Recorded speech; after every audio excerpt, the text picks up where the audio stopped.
Why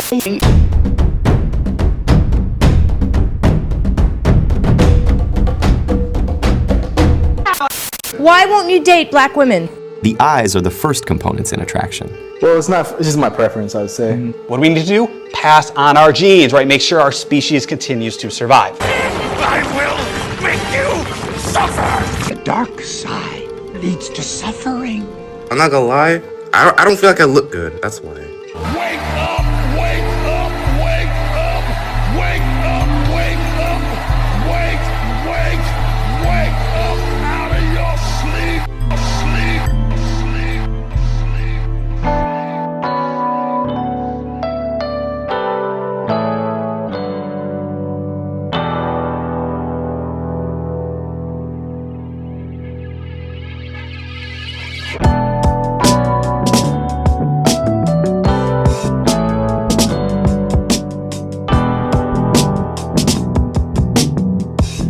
This is going to be a very different presentation from what we normally do on this platform because it's going to get kind of personal. The question we're tackling is, are black women less attractive than all other women? This is the question that I think black people are dancing around because we're scared to ask. Yeah, honestly, it feels like black women are the least desirable women on the earth. Most of the black people in interracial relationships are men, not women. And that's why it's easy for a white man with a black woman to vlog and become famous. They're weird, but in a good way. It's a spectacle, so. I mean, in fact, any non-black person can earn clout on social media just by saying they're attracted to black women because everyone's fascinated to hear anyone say that. Most successful black family vloggers are either mixed or part of an interracial couple. But the biggest thing that makes it feel like black women are the least desirable women on earth is the words and actions of black men. The question of whether or not black women are ugly has plagued me since my early 20s, and I'll tell you why. It's because that's when my own preferences shifted and black women became my top preference. I only realized this recently in retrospect. As I became more educated about history and identity politics, especially in college, I felt more and more manipulated by Eurocentric institutions, and my personality has always responded to manipulation by trying to undermine it. Like the time I realized this older kid was only being nice to me to keep me from telling on him for what he did to this other kid on the playground at school. I had no plans to tell on him, but since he thought he could manipulate me into staying silent, I told. I now realize that my early 20s was when I started being unnecessarily picky about non-black women, nitpicking every little thing about their body image and their hair. Conversely, at the same exact time, I started unconsciously cutting black women a lot more slack. For example, before then, I described white women's hair as straight hair. Suddenly and without thinking about it, I was calling it stringy hair. More of a negative connotation. Another example, my new favorite thing about physical intimacy from that point on has been kissing, but I didn't even notice that this coincided with a deeper attraction to full lips. What this taught me is that my physical attractions must be based on psychosocial factors. In other words, who I'm most attracted to is determined by how I feel about other things in life that don't even seem related.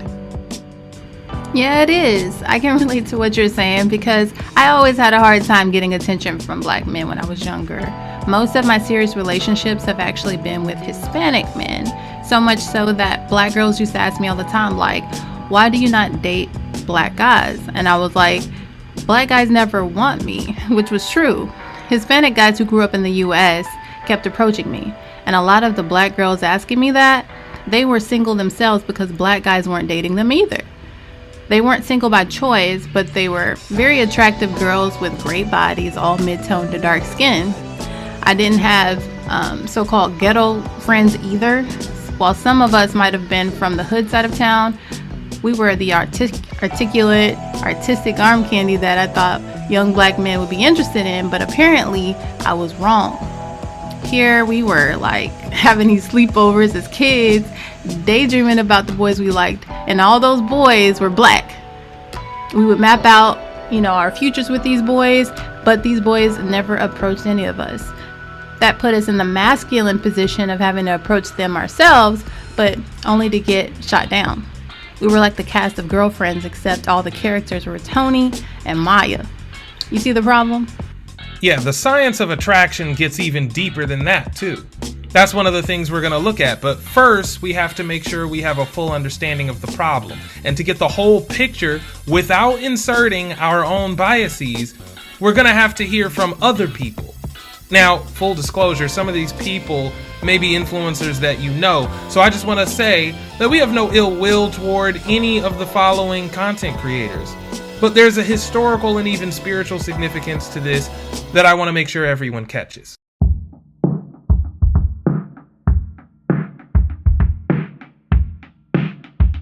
Nothing changed about the U.S. I Nothing. still have to pay to play. Yep. And I'm okay with the fact that I know she's using me because I'm playing.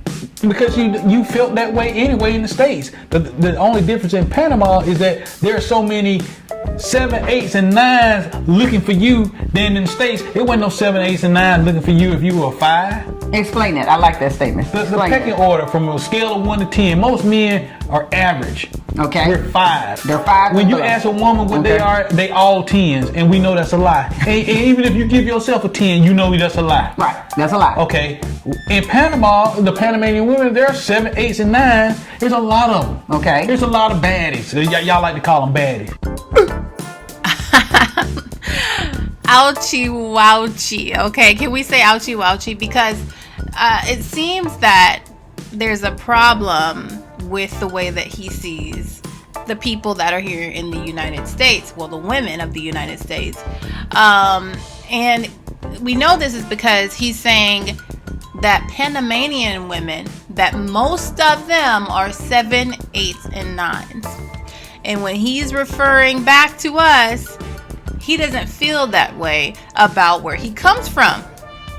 Okay, so that is like a dump truck hitting us and dragging us down the street. I don't know. It's just a big drag to hear that's how he felt. And he's sitting next to his wife, right?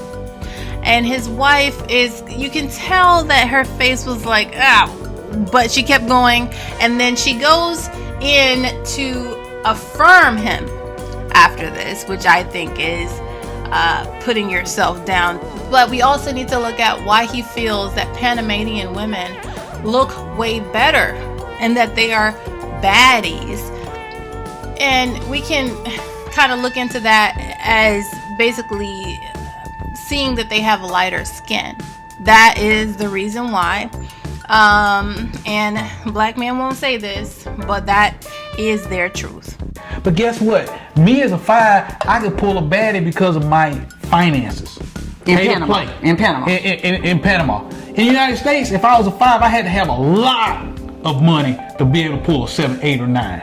Okay. But I ain't got to have a lot of money in Panama to pull 7, 8, or 9. Mind you, when he did get with his wife originally, he did not have a lot of money back then. So, what? She's not a 7, 8, or 9? Look at her face. That's what she's thinking right now. And there are so many 7, 8s, and 9s. Even if the first one played me or the second one played me, there are 20 more behind them that's gonna find me more appealing than an average, than a Panamanian man who's a 7, 8, or 9 physicality wise. But he ain't got no ends, and I got ends. Now that's interesting. Yeah. No, that is. Because I think, as you keep saying, that Panama is a target-rich environment. And if they've already taken onto the mindset of, I'm coming to Panama just to have fun. Sugar. Find me some sugar. Let me put it this way. In the United States, you have to play the game in order to get sugar. And if you don't have a lot of money, you ain't gonna get a lot of sugar. When you come to Panama, and y'all know what we mean by sugar. We're on YouTube. We can't say everything. When you in Panama, you don't need that much money to get sugar. And there are so many ladies that's trying to offer you sugar for the gains that you got. You have the pick of the litter. Moving to Panama from the men's perspective, or any other country, we're staying in Panama because that's where our familiarity is at, you guys. Nothing really changes on the man's side except that he might get better quality results than what he had. Yes. And he might be able to spend less dinero for the sugar. Yes. Yo, why do you like black women so much? Like, you know? Do you? I don't know. Oh, how about let's talk about that instead. Why don't you? If you're black. Because I'm not gonna lie, I don't feel like I look good. That's why. What does that got to do with you not liking black women? Your looks. What does that got to do with anything? I don't know. I just like other races. Okay, what's the reasons? I never get much attention. That's why, from different women. So it's not. Wait. You never get much attention from different women? Yeah. So that's what causes you to be attracted to other women because you don't get much attention from them? Mm-hmm. So what causes you to not be attracted to black women? Because I don't get like enough like good experience. Like if I talk to them, like Good if I talk to them, yeah. What makes you think that I like black women? What did you see? You saw a video or something? Yeah. What video was it? With this black guy, he said he likes white women. He likes white children. Ah, it's right here on TikTok? Yeah. Oh yeah, that's right. Okay. I don't mind sharing with you my intent. Yeah. Behind that conversation and those claims. Yeah. He was a Nigerian guy. Yeah. We have a Nigerian that came up and went out of his way to mention the fact that he absolutely loves white women. And then I asked him why. Because I want white children. That's what he said. Yeah. Okay. So I said, why do you want white children? You don't want your children to look like you. No. Why? Because I'm ugly.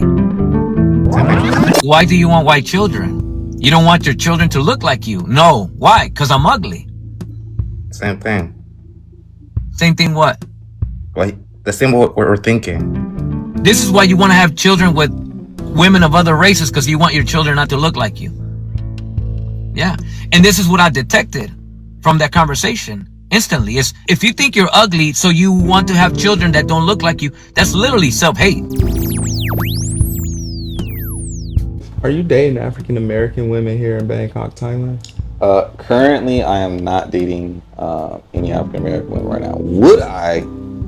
Yeah, because honestly, like I said before, like the type of like African Americans that come out here are like, I would say they're different, but also like the African American women, they've been consistently fine. Like if you look at the ratio, like per capita, like the ratio is definitely, I would say, up by like 45% compared to back to home. Like when you find an African American woman, like more than not, she's gonna be at least a 7.5. I can kind of agree with that.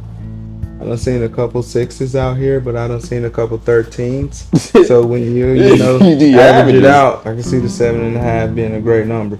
Yeah. So that's good, bro. I'm definitely on the same timing as you. Also with traveling the world, I think that also kind of like, I'm open to dating other races, but I think with traveling the world, it's also kind of reiterated on why people say like it's good to date within your race, you know, to marry within your race. I definitely see that. See, that segues into my next question, which was how do you feel you're received from the African American community here, opposed to how you're received from the African American community in America?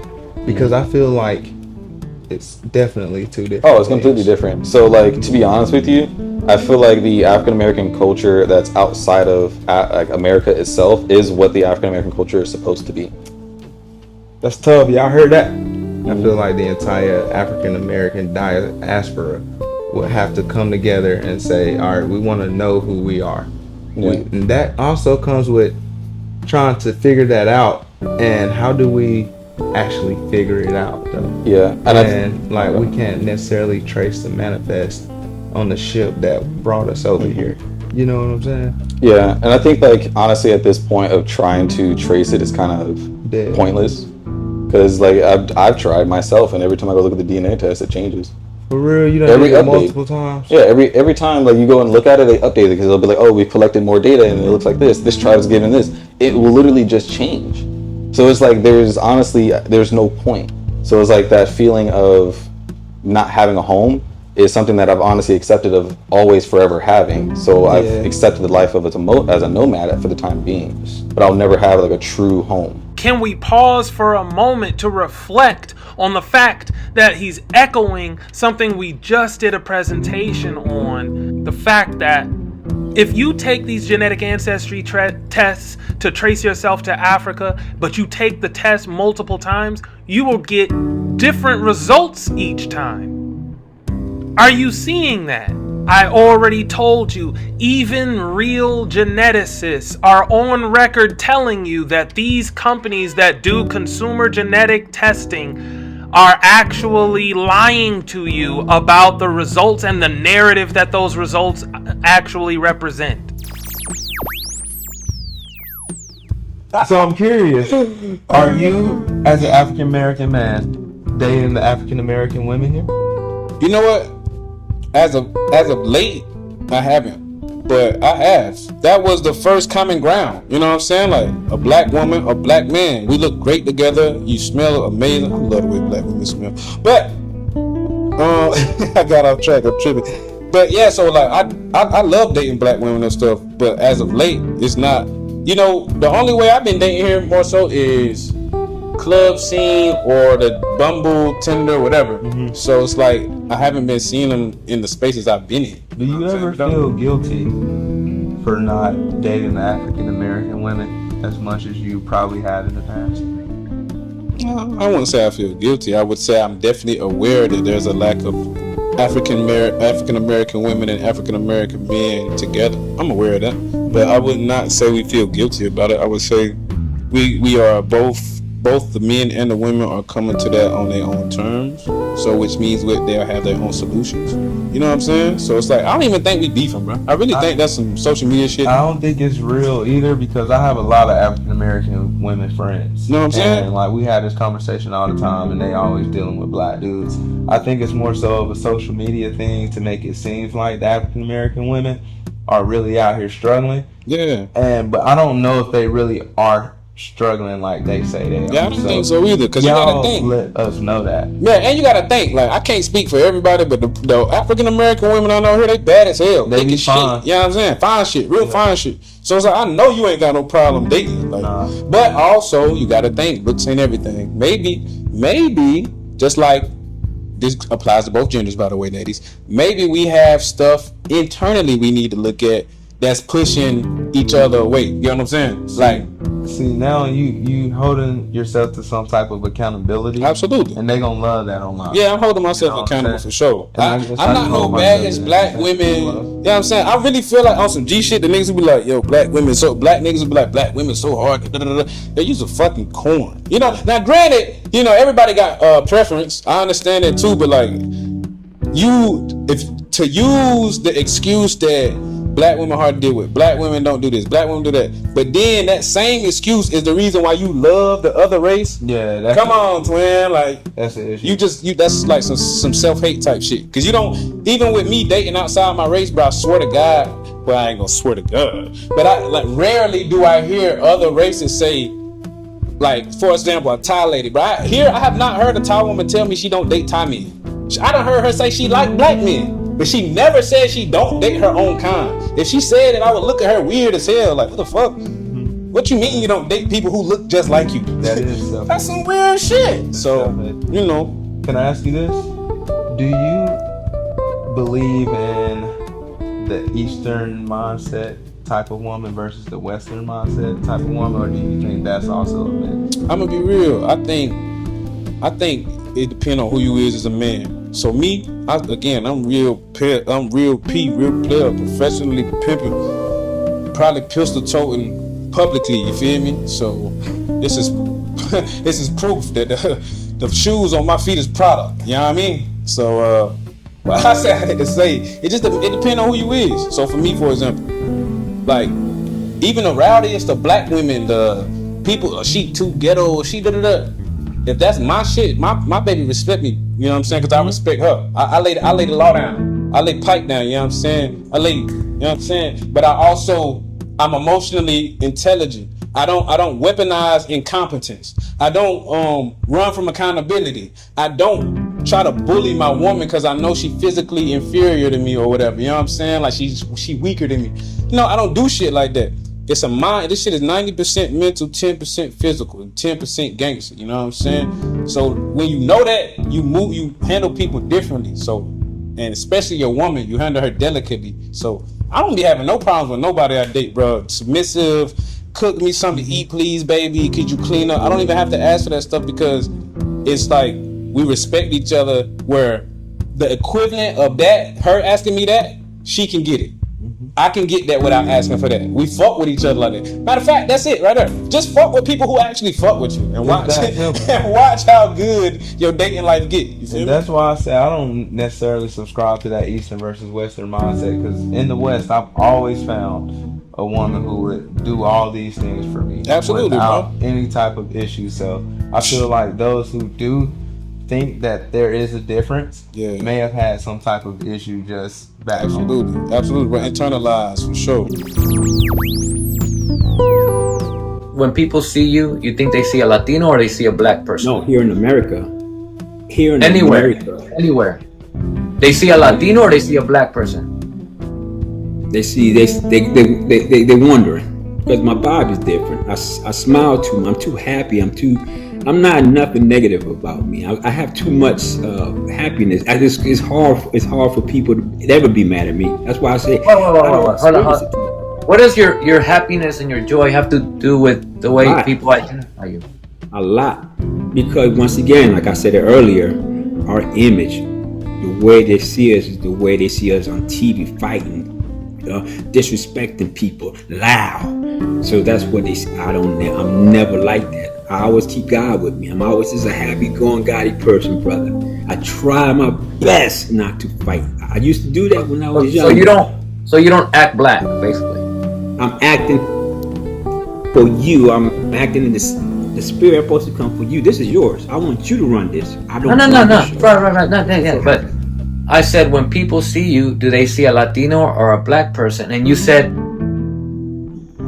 I'm too happy. I'm smiling all the time. Go ahead. I'm smiling all the time. I'm too happy. I'm in a good mood. So that means what? You're not black? I never said that. I'm never said that. When people look at you, do they see a black person or a Latino? I don't know, because nobody never said you black. Nobody just come up to me and say I'm black. How about this? Let's ask the chat. Let's ask my chat. Chat, when y'all see him, if you were to see him out and about, do you see a black guy or a Latino? I see a black guy. I'm an old cat, man. I just look young. It's just the Latin blood in me, you know. I'm 58 years old, you know. Hold on. You look young. It's the Latin blood? You sure it's not the black? Nah, it's not the black blood, brother. It's the Latin blood, brother. You know what they say, black don't crack. You sure that ain't what's hitting? It doesn't crack, but I gotta give love to everything in me. You know what I'm saying? I'm a mixture of so much stuff that I just can't give to one. I don't go by the one drop black blood. That's the American way. A lot of stuff that you teaching is so much love, man, and I'm loving the way you teach me. I listen to your stuff and I listen to your broadcast, and hey, man, you're so much intelligent, man, and you're giving a lot of jewels to a lot of people, and you waking the world up, like you're waking the Latinos up. You know what I'm saying? We have to give respect to the different cultures, especially the cultures that we are as Latinos. You know what I'm saying?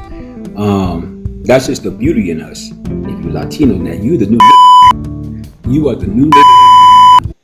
Because African American now, they're backing up. African Americans like, man, that's not our fight. We don't care. Heads up for all Unahia stakeholders. Unahia just launched a brand new content series to which you now have exclusive access. Some of you know this since you've already watched episode 1 of the Copper Mining series, where we're mining for all the copper nuggets that prove who the copper-colored Aborigines are. More specifically, this series deals directly with the documentation in the memorandum that Unahia is taking to Congress. To catch the first episode of this new series, click the link in the description box and become a stakeholder. And here's a sneak peek from the first episode, which is all about the study Unahia just conducted using a computer simulation of the African birth rate during the slave trade. Check it out. Unahiya presents PopSims, the Unahiya Population Simulator. The results might shock you. Try to count how many dots come to North America. It is known that some Native American women bought male slaves, then freed them, married them, and then their children were born free according to the laws in the 18th century. The legal memo.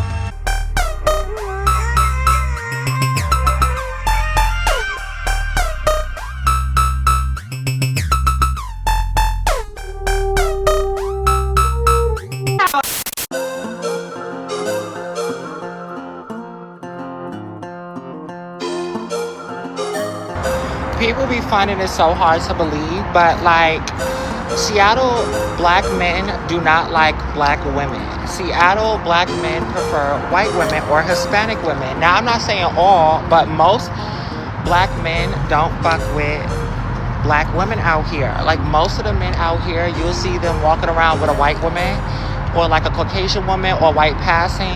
Let's just take it on surface level. Tattoos is crazy, bull nose ring. Look like smoke trees because the lips is going black. And I'm not dissing, I'm just keeping it 100. Look like it's got lip fillers. The second thing is, well, what do you expect if 92% of black women represent themselves to be liberal and voted for Kamala Harris?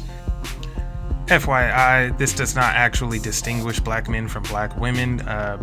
More than 3/4 of both black men and black women voted for Kamala Harris. So if anything, who voted for Kamala Harris would actually show that black men and black women are more aligned than anything. This would not be a reason why black men would have some sort of ideological opposition to black women. That doesn't make any sense. If y'all mutilate yourselves, y'all mutilate your bodies, y'all mutilate your skin.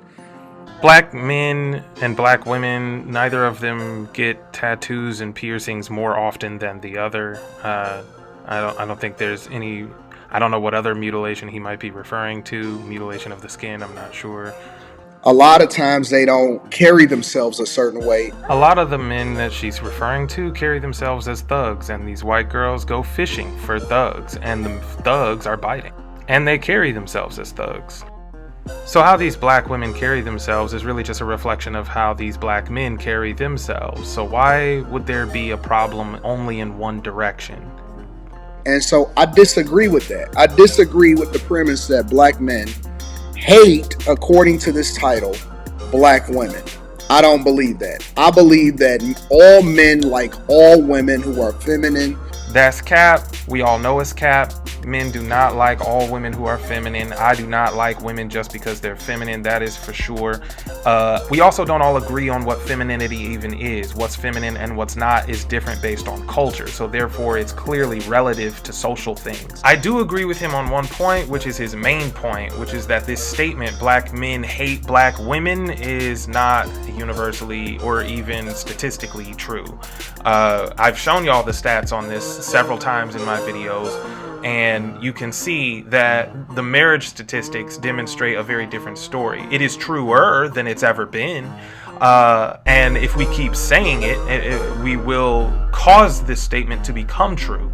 But it's not currently true. To see the future of this for our own people, all we would need to do is look at the Native American. The Native American has had this problem to such an extent that they are no longer viewed as black and we are no longer viewed as Indian. And you can see in the marriage statistics, they marry outside of their race almost always. So that is the reason why we are so phenotypically different today, yet share ancestry. If you sitting here and telling me that the majority of black men hate black women or do not prefer black women, I'm gonna call that a bold-faced lie 10 times out of 10. It's a lie. The truth ain't in you. They don't like the version of what you've become a lot of times, you personally, because every black woman that I know that's awesome, feminine, got a good attitude, carry themselves a certain way and do the best that they can, or whatever it is that they presented with, they winning. They don't have no problems whatsoever finding a husband, whatever it is that they need to do. You can't just say, hey, y'all, as a blanket statement, don't like black women or you hate black women. That's a lie. They may hold you accountable. They may not prefer what you've represented, and then you say, oh, you're going to find you a black king out here. No, Your marketplace value is different because of how you carry yourself and how you present yourself. It's really crazy how he is saying that we're not feminine. Like, some of y'all are just not feminine. The way you carry yourself, the way you present yourself. But it's crazy because the whole, gay community of men, they emulate black women to showcase their femininity.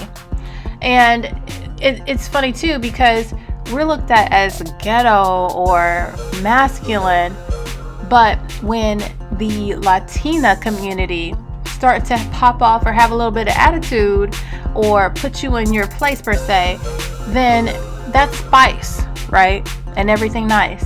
But when it comes to black women, we're ghetto. We're domineering. We're just masculine.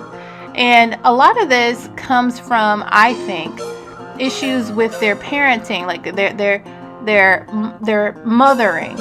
Their mom probably got onto them. They probably grew up in a single mother household, single parent household, and the black females of today are kind of, it's almost like traumatic for black men at this point to have a black woman because of their mommy issues and things like that. And maybe that's why we're seen as masculine, because when they grew up in their single parent homes, when their mother was rearing them, sometimes she had to be a little bit dominant in order to get a point across. And then in them being adults of today, a lot of them don't got their stuff together. And when a black woman is in their life and she's trying to get them to get their act together, then it sounds familiar to them, and they always want to say that we are acting this way and that way. But honestly, we're the most feminine. Let's be honest. The whole world kind of looks at us for the standard of what feminine is. Okay?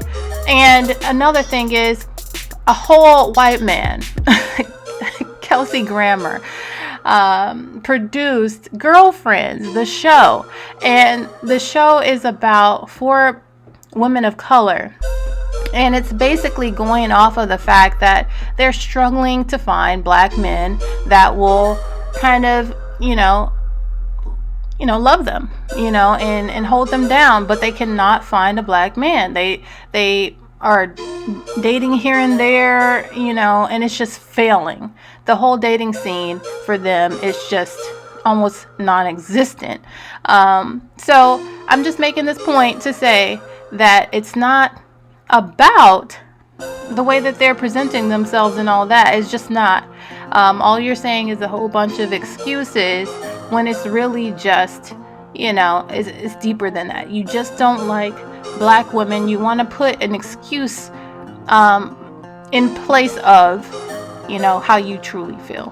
One thing that I've noticed, I've never experienced any other race or ethnic group of men go out of their way to try to diminish or put a black woman down besides the black man. You could just be minding your business, and then here comes a fucking black man trying to down your appearance and shit, or just talk about you for no reason. You don't even know the guy. This is the gaslighting that black women are talking about. He's saying what? He doesn't know what she's talking about. He don't know what she's saying. He literally just did exactly what she just said to the previous girl that he had on the screen. She's talking about a black man will, unprovoked, just start downing your appearance. Just start throwing his opinion her way. That's what he just did to the girl who was on screen. Now this girl's on screen who defies all the things that he was saying because she doesn't have all of those tattoos, and she doesn't have a bull nose ring, and now he doesn't. Now he's acting like he would never do that. All of a sudden, this is a light-skinned black woman who he is now acting like is just talking crazy. Plus, if you just keep listening, you will see that This is not a thing that just affects dark-skinned black women, obviously. We don't mean to take away from the fact that light-skinned black women are absolutely still experiencing the same problems, and this is a perfect example. Why are you even being rude and nasty to me? Like, why are you talking on me or about me? Like, anything that I have on, anything that I'm doing, like, why? Like, I've never experienced any other race of men go out of their way and say something rude and nasty. Like, why do y'all do that? You know, this is real. This, honestly, I'm keeping 100 with you. It sounds very anecdotal, meaning that she sounds like she probably had a negative experience. And now it's, why do black men hate black women so much? Okay, so she's immediately wrong to have these feelings, and he's making it seem like this experience that she's having is a one-off, which is already gaslighting, because it's kind of like basically his perspective trumps hers, and she's saying that this is a problem with, you know, black men. The black men that she's experiencing, this is what happens to her. And you know, it's bothersome, because why can't her experience be what she says it is? Another thing is that maybe he feels that way because she's of lighter complexion and she has herself put together, because he said the last girl, she didn't have herself together. She had the nose ring, she had the tattoos and all that jazz. But this girl, she seems to be put together a little bit more in the way that he was saying, you know, would be better. And maybe he's like, well, that can't be happening to you, you know?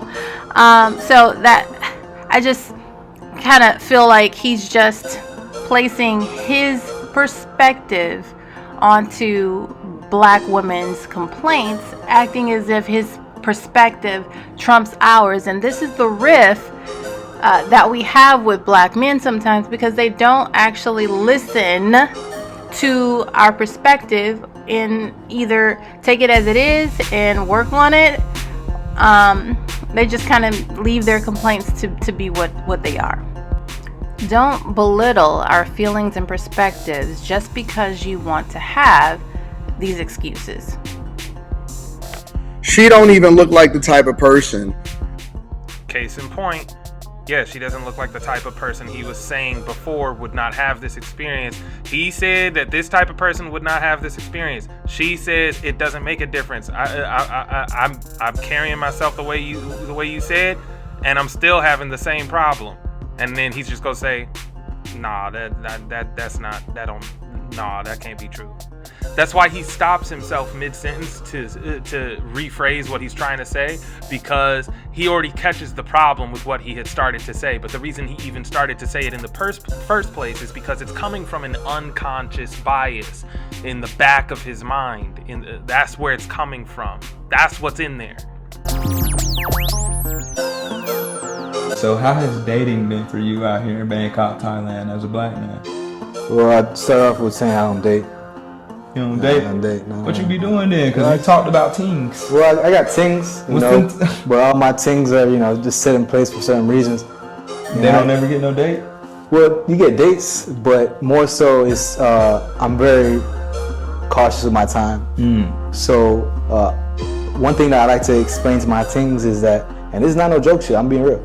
I'll explain to them that I don't want a relationship, and the reason why is because I just moved out here for the same reasons that we just said. I tell them like this, like me talking to you right now in bed, you know, that's just me wasting my time. I could be making money right now, and it's not even, it's not even like a fucked up thing. It's a real thing, bro. Like I'm going on dates, I'm traveling around the world, I'm spending money in this, or going to the mall for no fucking reason, going to Lululemon and shit like that. For what? Cost. You know what I'm saying? It costs as well as like I can do so well in other, you know, in other realms and in other aspects. So, I mean, me personally, I don't date. I more so have things, and they all understand my vision and they respect it. So, I would say that, yeah. Are any of your teams African American women? Negative, no. Negative, no. Joe, why is that? Well, it's not. It's just my preference, I would say. I love African American women. I have been with them before. One of my exes is black, but it's just not my preference. More so just, and honestly, I wouldn't even say African American. I would say just mindset wise. Like certain people have certain mindsets, so I wouldn't put a color on it. If you would, so to say, or more so mindset, morals, tradition. Would you say that would be Western versus like an Eastern type mindset?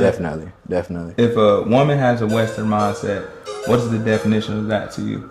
I would say that the Western way of mindset for women, especially in this time and age, is just always wanting something without anything in return, as well as just, what are the traditions that nowadays, like as far as, me personally, I'm a man of tradition, so I'd like my woman to cook, clean, take care of the kids, and do everything else under the books, where I, breadwinner, man, hunter, I go get the money, take care of the kids on the side and stuff like that.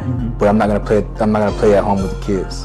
Right? I'm not gonna stay at home, do this, that, third, because I'm a man at the end of the day, and that's my morals, and that's how I was raised. When you say play with the kids, you just mean like being at home with the kids all day, taking care of them. Yeah, you still play with your children. Yeah, I would definitely play with my kids, but as far as like being at home, fucking, just doing nothing all day, no, it's not me. What is your definition of an Eastern woman mindset? Thai, I would say. I think it's different in different countries. Okay. But I'd say Thai, one thing that I've realized with the women out here is that they're very submissive. And that's one thing that I look for in a woman, is a woman that's very submissive, that knows how to take care of a man. As men, we're never gonna be 100% happy. We always have things to do, stress, and just day-to-day problems. But I think that a woman, especially women out here, they know how to tend to that instead of adding extra stress. If that makes sense. I definitely hear what you're saying. That makes sense. Yeah, brother. That makes sense. I'm giving you some real shit. Yeah, that made sense, and I can understand. Essence said, black men believe black women are unapproachable or not approachable. I find this interesting. Okay, so they get this information straight from the source, and that is the black man. So a number of men, black men in their 30s and established, were interviewed, and their responses pretty much formulated these following points. We don't seem fun. I disagree with that. We look like we can't be bothered. Now, I agree with that. We do have the expressionless looks and sometimes the frowns, and we don't realize we have them when we're in a public space. We want what we want regardless. Yeah. Unwilling to compromise unless our benefit is higher. We are stingy with support. Now, there's a negative connotation that comes with the word passport, and one of those words are passport bros. Right. Would you consider yourself a passport bro? No. And what do you consider a passport bro? What is your definition? So, they say,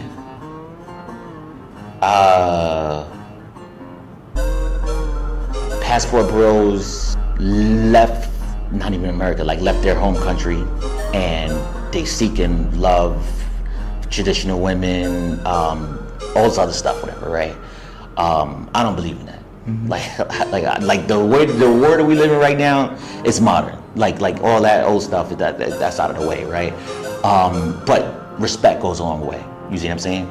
But for the most part, it is what it is. Mm-hmm. It is what it is, man. Yeah.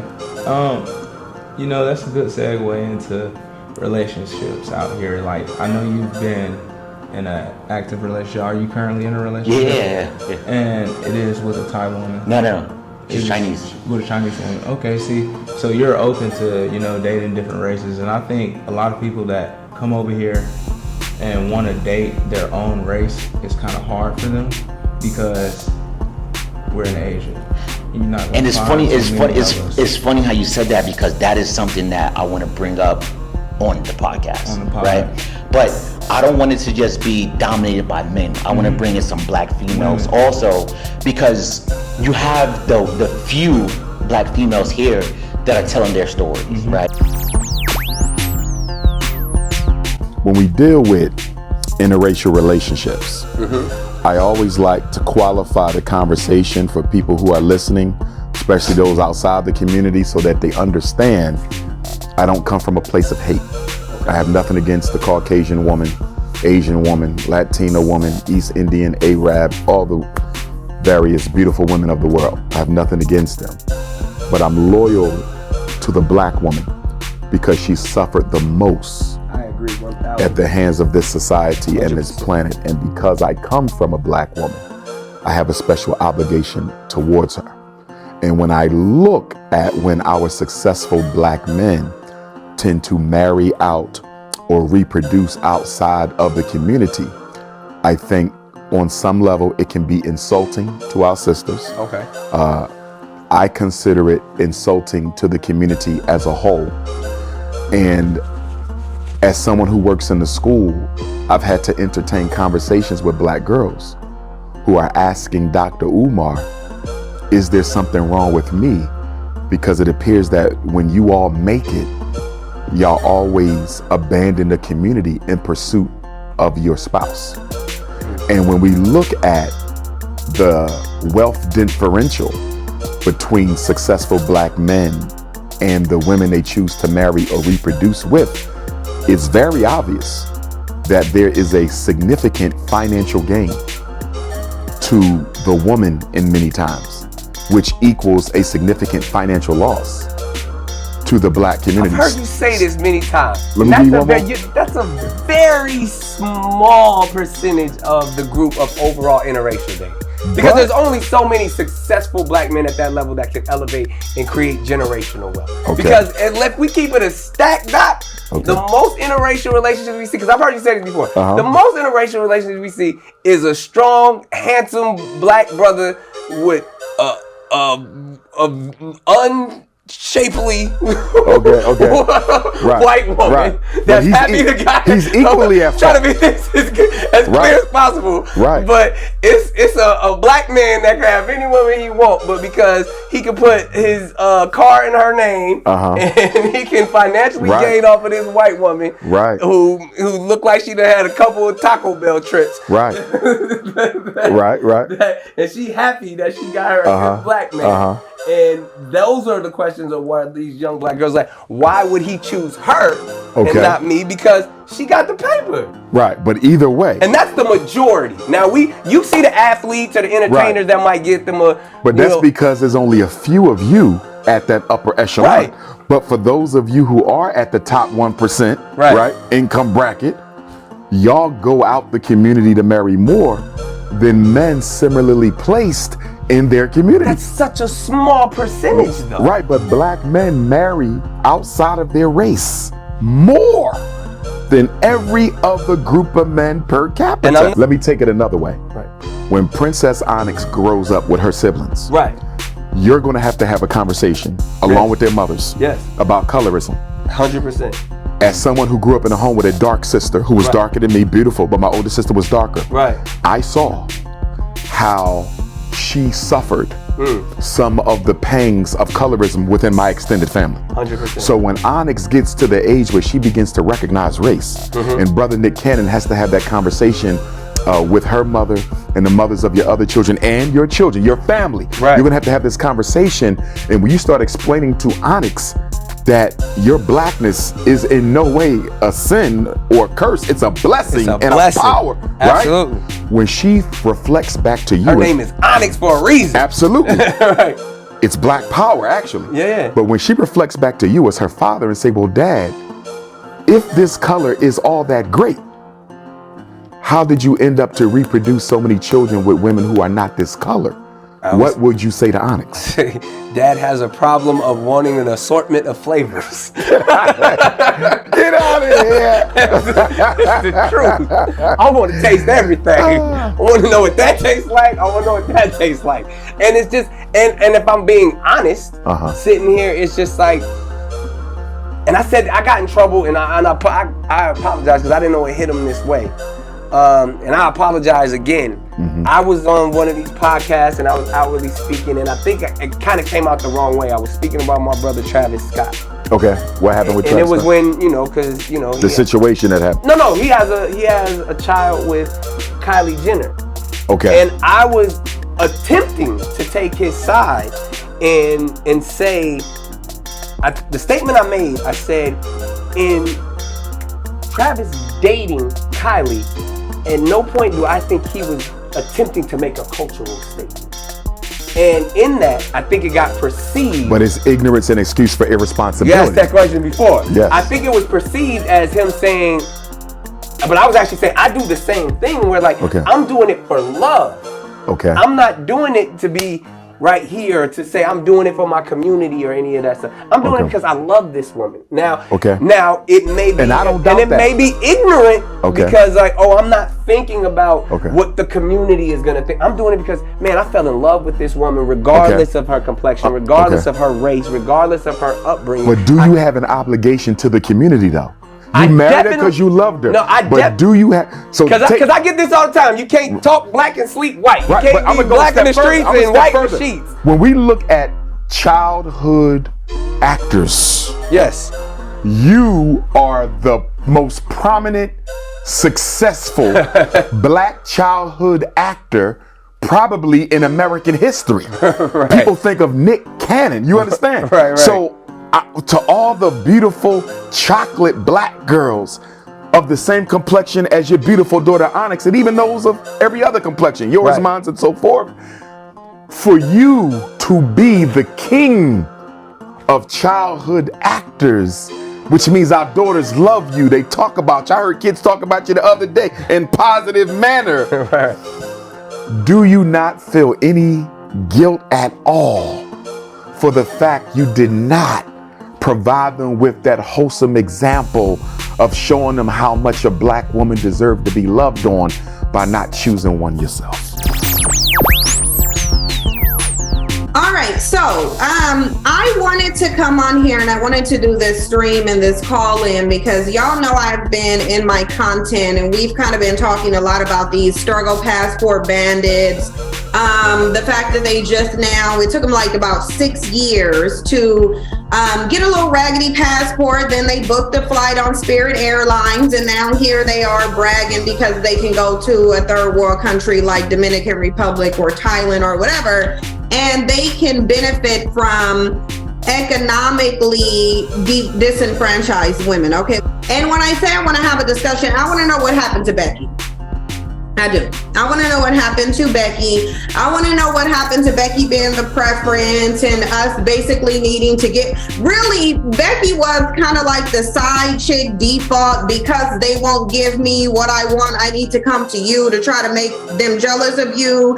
Really, you ain't got nothing for them to be jealous about, but I'm going to try to weaponize my access to you so that I can control their behavior. And I want to show y'all, let y'all hear this video really quickly. This is one from Ricky Lake. And in the opinion of my guests, beauty is not found within their own race.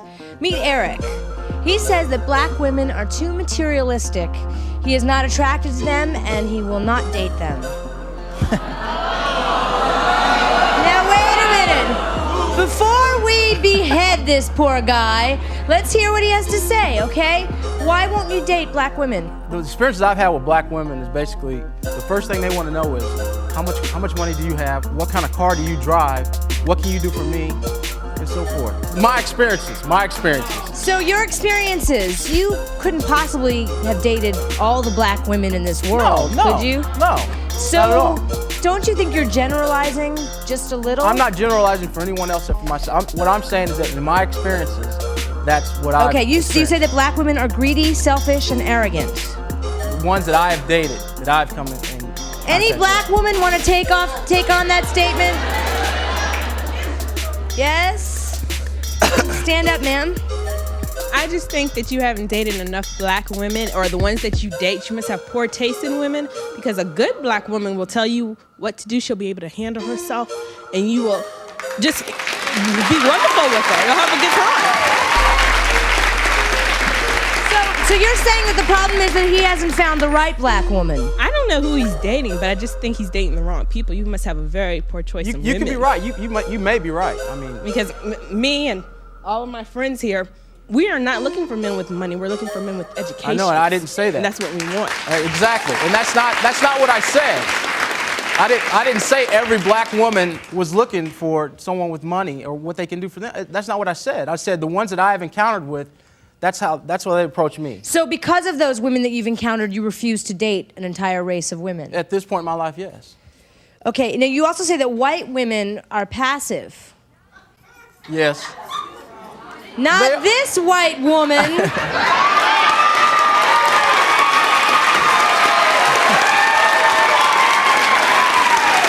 But again, Ricky, what I'm saying is that the white women that I have encountered, that I have approached, that I have dated, are passive. And really, they don't have to give an explanation for this, but they do, because they're the only bandits on the planet who are uplifting other women over their own.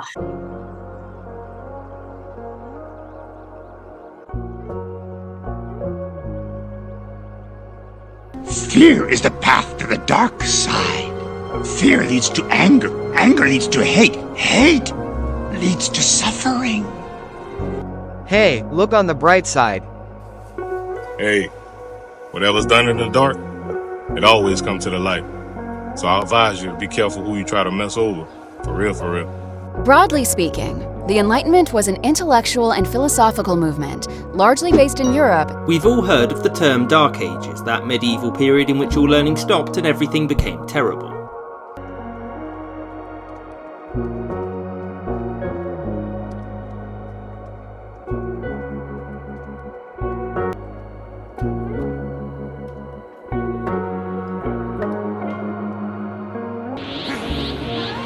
You can destroy planets, but you can never destroy what I am, friend.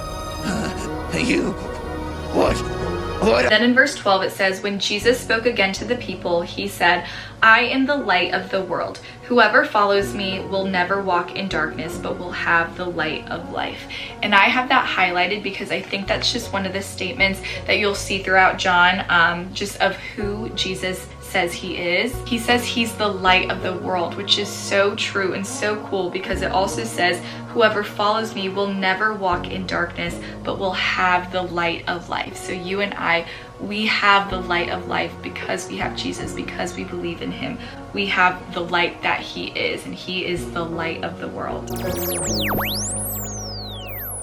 The psychology of love, or more specifically, 3 distinct behaviors behind mating and reproduction, what we call lust, attraction, and attachment. And these 3 distinct behaviors are based on the research of anthropologist Helen Fisher, who studied all species on the planet and what is happening in the brain when they're reproducing or mating or maybe falling in love with each other. All right, let's start with the first one. What do we mean by lust? Well, what do all species on the planet have in common? We all need to pass on our genes. So here's what we mean by lust. What we're talking about is kind of our innate need of sexual gratification, right? This is our sex drive, right? What do we need to do? Pass on our genes, right? Make sure our species continues to survive. And another psych word you might use is libido. And libido comes from the Latin word meaning desire, right? So what do these kind of all have in common? What we're talking about is the idea that we need to what? Pass on our what? Our genes, okay? So this is the idea of getting up, going out on Friday night, Saturday night, going to the bar, doing what you need to do, because we want to make sure we find as many mates as possible, right? We're thinking about this from an evolutionary standpoint, right? I know you're not going to a bar thinking like I need to pass on my genes to everybody, but that's the kind of mentality you need to have, right? And even things like the media, right? What you're exposed to on TV and on social media, right? All that plays a role in terms of our lust and our sex drive. What about psychological? What about our thoughts, right, involved in sex drive? Well, a lot of things can play a role. It could be things like stress, right? Think about how stress might affect your drive and desire to pursue somebody else. Or maybe even trauma, right? I know I'm talking about childhood a lot, but a lot of this plays a role in your current present-day state of whether you're single or married or attached to another person. Or even maybe your thoughts about yourself, right? Like thoughts about your body image, right? All these play a role in your sex drive.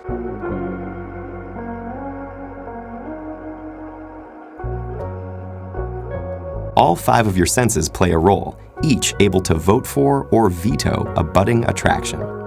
The eyes are the first components in attraction. Many visual beauty standards vary between cultures and eras, and signs of youth, fertility, and good health, such as long, lustrous hair or smooth, scar-free skin, are almost always in demand because they're associated with reproductive fitness.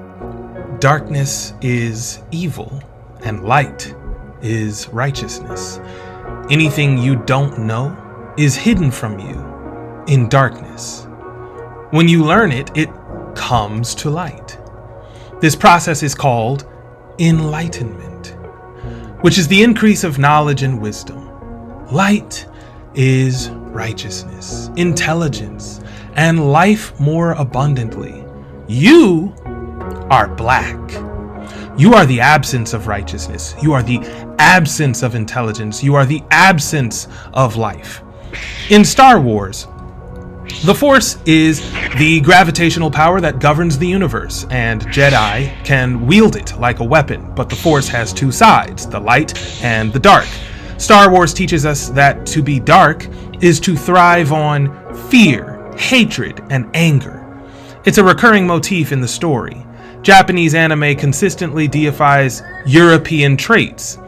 In Dragon Ball Z, the most popular anime in history, depicts Goku as naturally having black hair, like all Japanese men. But when evil overpowers him, justice prevails by giving him a powerful, blue-eyed, blonde-haired white man, getting rid of what few dark features the Japanese have left. The colonizer testament of the Bible, known as the New Testament, tells us Jesus is the light of the world. Yet the Tanakh, the Old Testament, tells us over and over that Yahweh, the Great Spirit, whom you call the Lord, manifests upon the earth as darkness. Genesis 1 verse 2, and the earth was without form and void, and darkness was upon the face of the deep, meaning the surface of the waters, and Ruach Elohim moved upon the surface of the waters. And the people stood afar off, and Moses drew near unto the thick darkness where God was. The book of 2 Chronicles, chapter 6. Then Solomon said, "The Lord has said that he would dwell in thick darkness." The Great Spirit is darkness itself, not light. This is not Jesus. Why won't you date black women? The eyes are the first components in attraction. Well, it's just my preference, I would say. What do we need to do? Pass on our genes, right? Make sure our species continues to survive. I will make you suffer! The dark side leads to suffering. I'm not gonna lie, I don't feel like I look good, that's why. The only difference in Panama is that there are so many 7, 8s, and 9s looking for you than in the States. There wasn't no 7, 8s, and 9s looking for you if you were a 5. Black men believe black women are unapproachable. To use the excuse that black women are hard to deal with, black women don't do this, black women do that, but then that same excuse is the reason why you love the other race. Yeah, come on, twin. Like that's it. That's like some self-hate type shit. Wait. You never get much attention from different women? Yeah. So that's what causes you to be attracted to other women, because you don't get much attention from them? Mm-hmm. In Panama, the Panamanian women, there are 7, 8s, and 9s. There's a lot of them. Okay. There's a lot of baddies. Y'all like to call them baddies. Like when you find an African American woman, like more than not, she's gonna be at least a 7.5. I can kind of agree with that. And signs of youth, fertility, and good health, such as long, lustrous hair or smooth, scar-free skin, are almost always in demand because they're associated with reproductive fitness. What would you say to Onyx? Dad has a problem of wanting an assortment of flavors. Because we want to make sure we find as many mates as possible, right? That's what I... Okay, you say that black women are greedy, selfish, and arrogant. We're thinking about this from an evolutionary standpoint, right? Okay, now you also say that white women are passive. I am the hope of the universe. Would you consider yourself a passport, bro? No. And what do you consider a passport, bro? What's your definition? So, I'm curious. Are you, as an African American man, dating the African American women here? Are you dating African American women here in Bangkok, Thailand? Are any of your teams African American women? Negative. No. As of late, I haven't. Currently, I am not dating any African American women right now. I know you've been in an active relationship. Are you currently in a relationship? Yeah. And it is with a Thai woman? No. It's Chinese. With a Chinese woman. Okay, see. So you and I, we have the light of life because we have Jesus, because we believe in him. I am the light in the darkness. I am truth. And even things like the media, right? What you're exposed to on TV and on social media, right? All that plays a role in terms of our lust and our sex drive. When our successful black men tend to marry out or reproduce outside of the community. That's literally self-hate. How much money do you have? What kind of car do you drive? What can you do for me? What do we need to do? Pass on our genes, right? Make sure our species continues to survive. So attraction starts with the primal human need to survive. So we're universally drawn to signs of vitality like long hair, smooth skin. But when they said long hair, they didn't mention full hair, which is also a sign of vitality that your unconscious mind would associate with survival. Why did he only say long hair? Because length is the European metric for beauty. Fullness or thickness is as well, which is the black or aboriginal beauty standard. So there's a psychological reason why we're unconsciously drawn to both of those things. But there's also a social reason why one counts more than the other. We value length the most because we think like white people. And we think like white people because they have the dominant culture right now. But here's another point. A common complaint among black men is that black women are unapproachable. So they take their desires to other women of little to no color. Here's the caveat there. The women they're referring to are typically the light-skinned black women. The elites, the so-called bad ones, or baddies like dude was saying in one of our clips. She's the one with the attitude you don't like, acting like she's too good for you. And the reason why she acts like that is because since she was 10 years old, 8 out of every 10 black boys and men kept throwing affirmation her way. She's arrogant because she receives the majority of our community's affirmation, whereas the mid to dark-skinned girls, in my experience, while they may like to get smart with you a lot, they are much more likely to give you a shot at a conversation just to see what you're about. Black women are not standoffish. Light-skinned black women might be standoffish.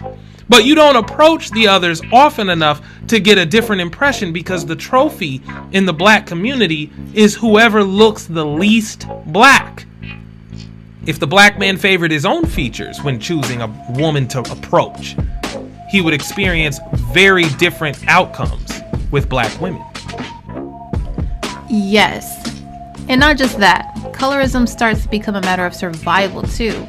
Black boys watch their mothers struggle without a man. When we say single moms be struggling sometimes, what do you think we're saying they struggle with? They're struggling to survive, which is the most unattractive thing to the unconscious mind, because the unconscious mind is trying to figure out how and where to pass on those genes for survival. And at the same time, all black women are being judged according to the egos of the light brights. Some of them even being mixed, but identifying with black culture so they can get the best of both worlds. Right. Young, quote-unquote, red bones give the rest of black women a bad name because of the behaviors of the brothers. If you notice, the black men in Thailand are all quick to deny that they're passport bros, but they hesitate when they have to explain their own dating situation because they're all dating anyone but black women. When the last one was asked if he dated black women, he said immediately, no, negative. Negative, no. Negative, no. Joe, why is that? He's saying he has a policy. He does not date black women. When asked why, he basically says he prefers more traditional-minded women who would do the cooking and the cleaning while he does the providing. But the context of the conversation is that he doesn't date women. Well, I'd start off with saying I don't date. You don't date? I don't date. No. What you be doing then? Because you talked about things. Well, I got things, you know. But he just gets busy with them, and they're only in his home long enough to do the do, because he claims his time is too valuable for going shopping with her, or going out to eat, or even just pillow talk. When would she do the cooking and cleaning if she's only in your home for the 8 minutes that it takes to get the job done? Yeah, he's contradicting himself about why he doesn't date black women. He claims it's because of their Western mindset and lifestyle, when really he's not exploring any mindsets or lifestyles anyway. He's only exploring bodies. So why is he contradicting himself? What is he trying to avoid saying? He's trying not to have to admit that black bodies are genuinely just not attractive to him. Well, it's just my preference, I would say.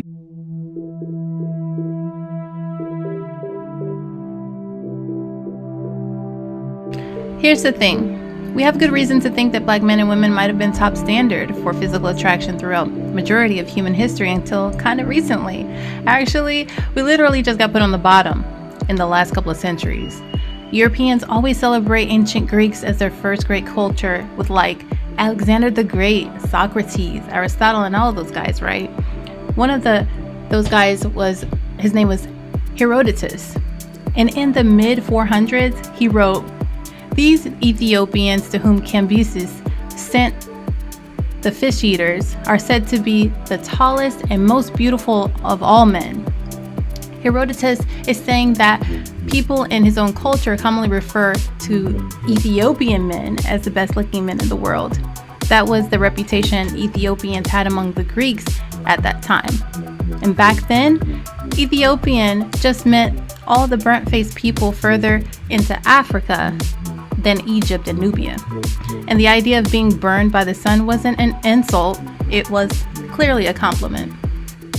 Fast forward 3 centuries later, in Roman culture, the Greco-Roman realm began to consolidate light complexion and appreciate it.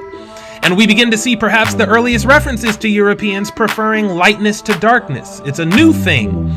And we can even see that the lighter-skinned people in that society still abandon this new way of thinking, often because they're still attracted to swarthy complexions, seemingly because they see it as a more natural beauty than their own anyway.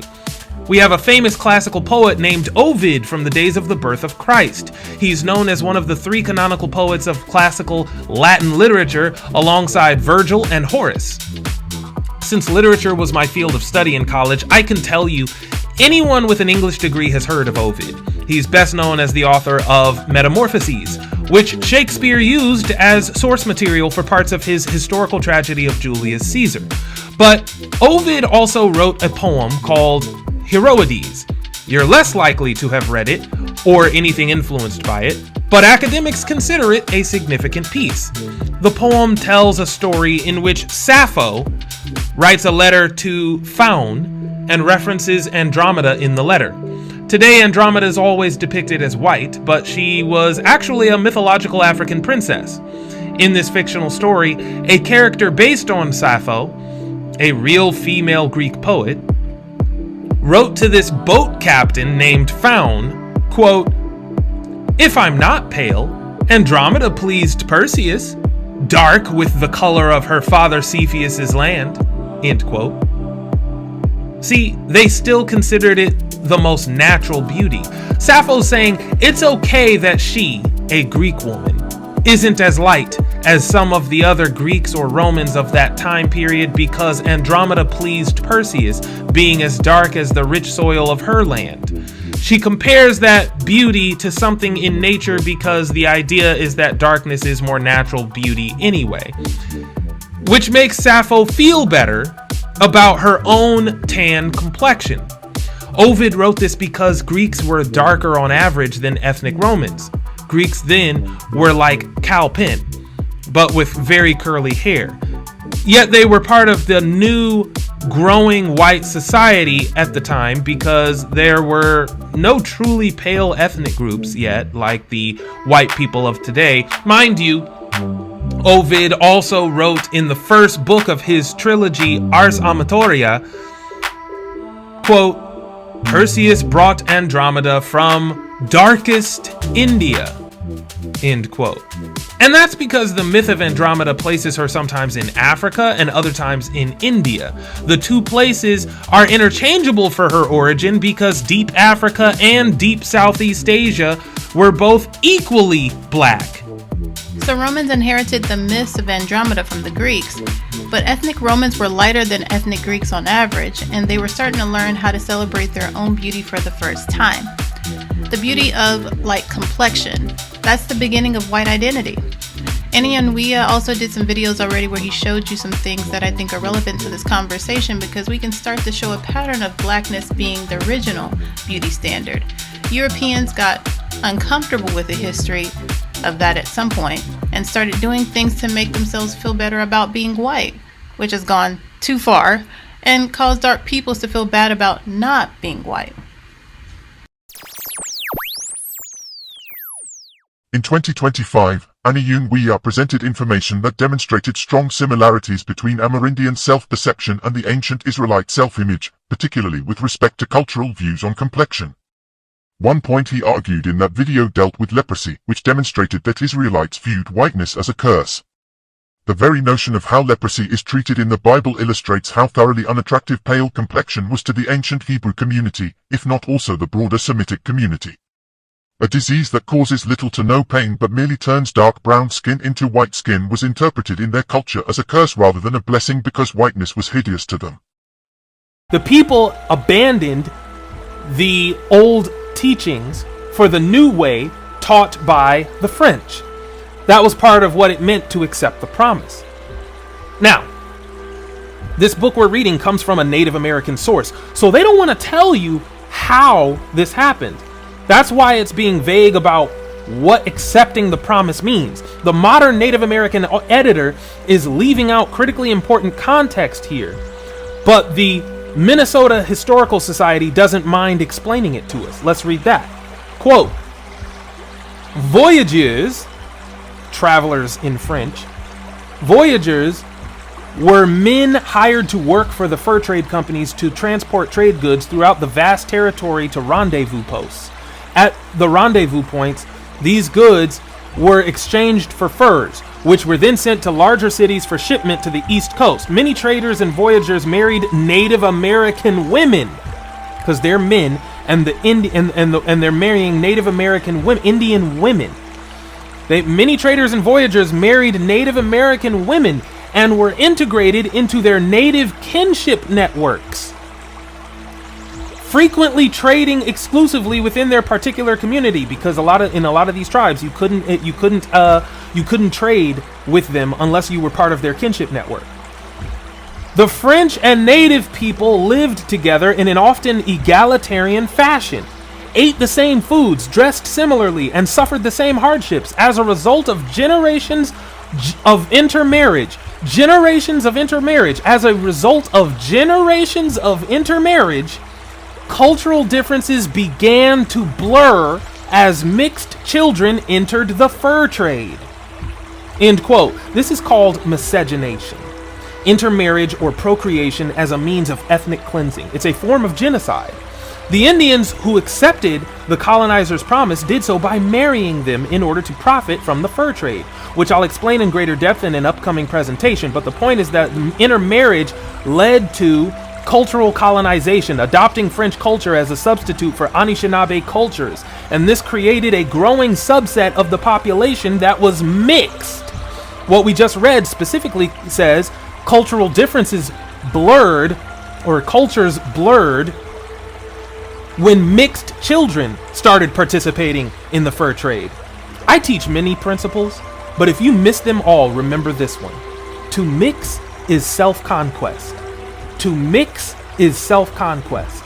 This is the CITED principle of erasure. To mix is self-conquest. You conquer yourself on behalf of the enemy when you procreate with someone not of your people.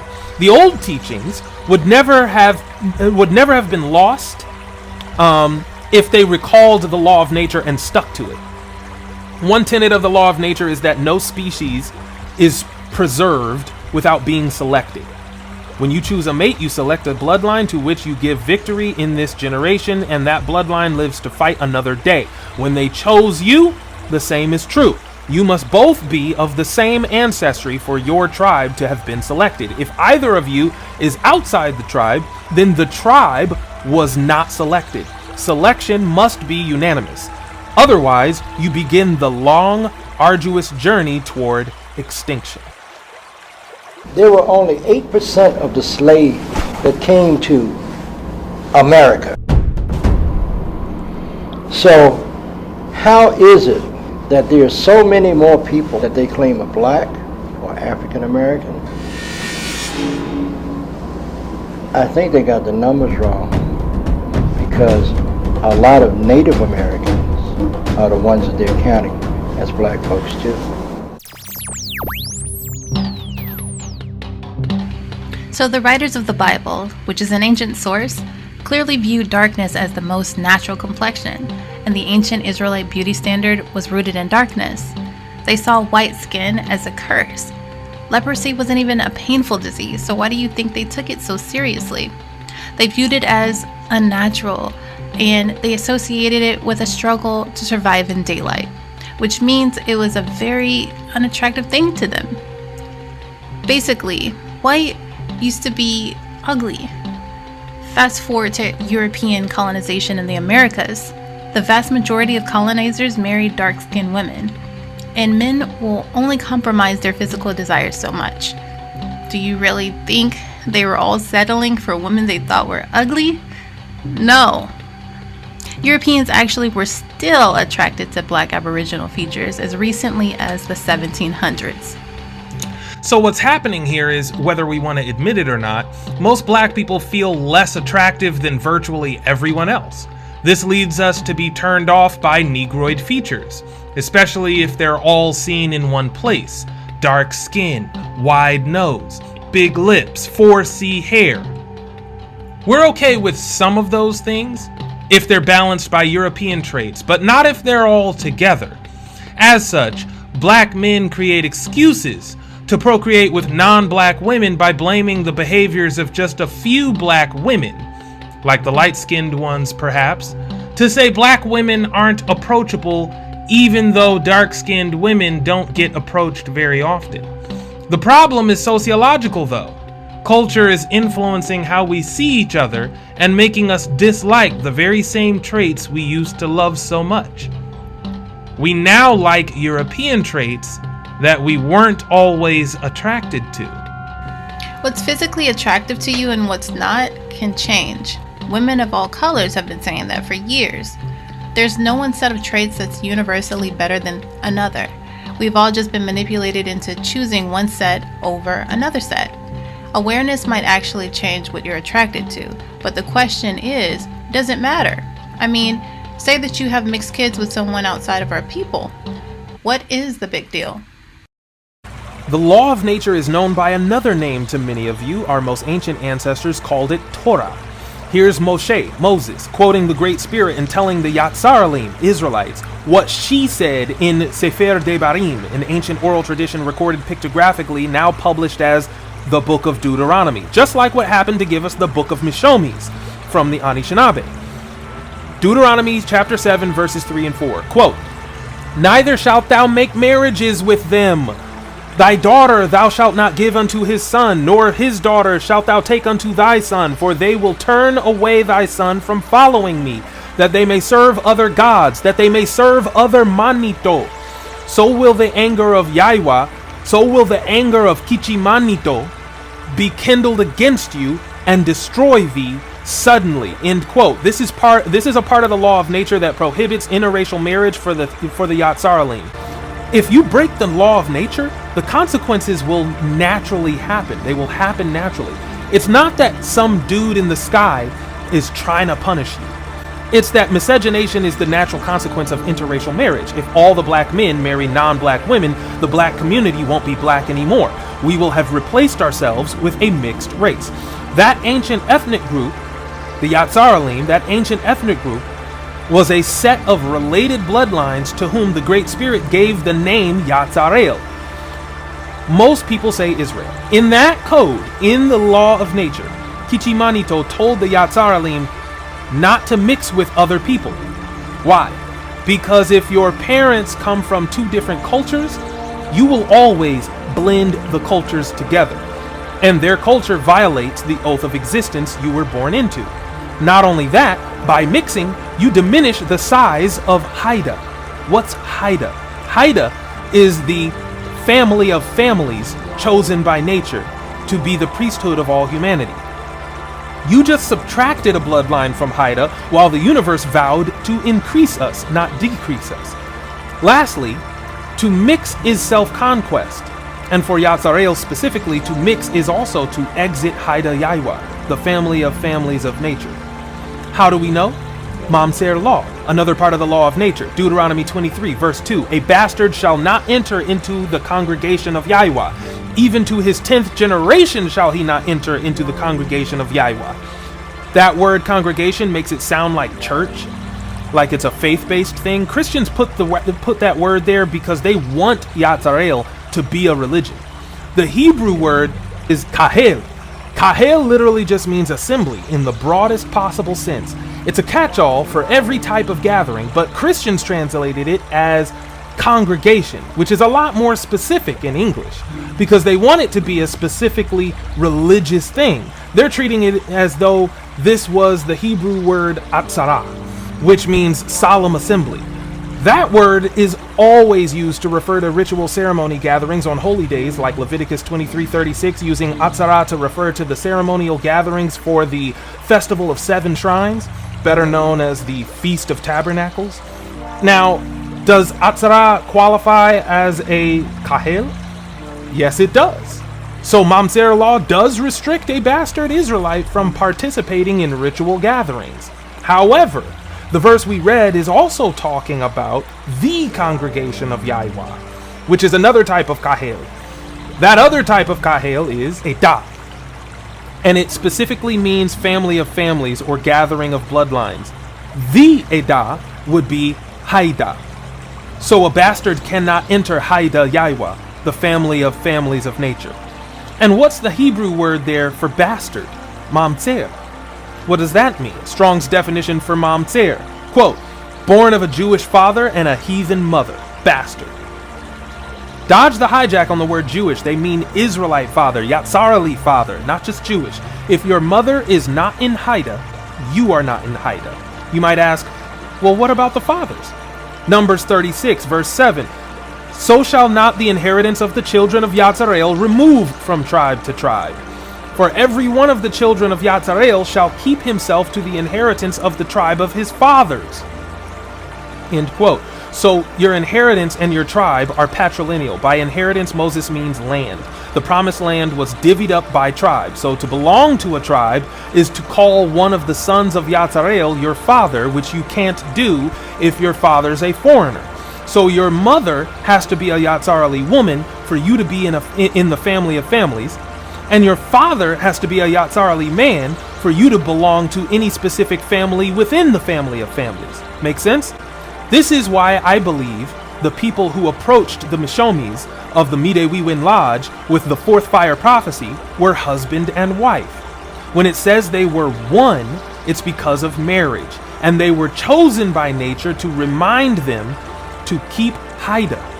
It was a warning to Anishinaabe tribes not to accept the future promise of the light-skinned race. That promise was a marriage vow with the expectation of gaining wealth in the fur trade.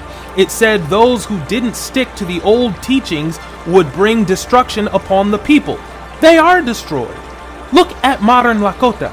Look at modern Ojibwe. They're white people now. That's what destruction looks like. Why? Not because pale skin is automatically evil or anything like that, but because it's not who they were. They've become a new people now. They have accepted the skin of another people. They say you are what you eat. No, you are what you sleep with. They've been whited out and they've lost their identity. If the black perspective doesn't change, we will be destroyed as a people. Being destroyed is ceasing to exist in fullness. When black men procreate with white women and then call their children black, they're perpetuating the one-drop rule, which is how Native Americans were created. Native Americans are multi-generationally mixed people of mostly European ancestry, and their blood quantum is just using the same one-drop rule to label them as Indians. So when they're saying they're 1/32nd Indian, it really means they're 1/32nd black, give or take.